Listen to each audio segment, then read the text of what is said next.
Yeah, so following on from my video yesterday regarding the Ministry of Justice and their lack of acknowledgement whatsoever of there being any indigenous people within this beautiful land of ours we call England, or indeed Scotland, Wales or Ireland. Today's little snippet of stupidity comes from the Prevent training programme. Many of you may be aware of this. This is the training programme the government has to try and minimise terrorism. This is the section under one of their prominent sections called extreme right-wing terrorism. Seriously, 50,000 plus flipping jihadis, and they've got a section on extreme right-wing terrorism, but they don't seem to have anything on left-wing terrorism, except they have put some left-wing stuff in the right-wing, but we'll come on to that.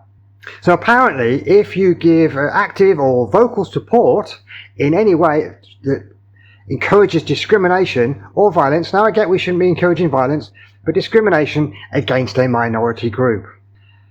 Hang on, that's just having an opinion. As I say, we shouldn't be doing violence. That's not what we're after. Presumably, therefore, they also have a section that has the opposite, that says that if they're caught in active support and discrimination for, or even violence towards majority populations. No, don't be silly, John. Of course they wouldn't. Because otherwise that illegal Afghanistani that attacked the dog walker and killed him a couple of nights ago would be therefore classed as a terrorist, and they really can't have that, can they?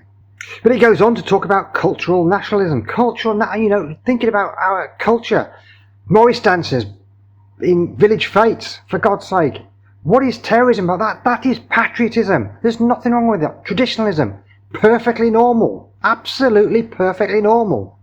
And the irony is, under cultural nationalism, all the parties, SNP for example, Plaid Cymru, several parties in Northern Ireland, would all qualify.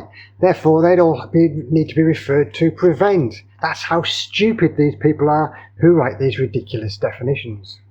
It then goes on about white ethno-nationalism. Now, I don't always agree with a lot of the white ethno-nationals, mostly because I believe that the English is a mongrel race in the first place, so it's a bit of a non-starter. But they're entitled to their opinion, but not according to these guys. They are terrorists, whereas they're just patriots. That's it. Patriotic. They're a bit like the Crufts dog owners. They want their breeds to be pure. What is wrong with that? Nothing. Personal choice.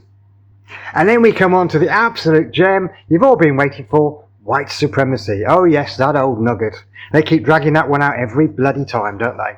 When it goes on to talk about fascism within the same paragraph, the absolute tools, not realising that yes, both white supremacists and fascists are in fact both severe, chronic, extreme, left-wing ideologies. They have nothing to do with right-wingers. Absolutely nothing to do with traditionalism, conservatism. It is pure ideology, extremism from the left.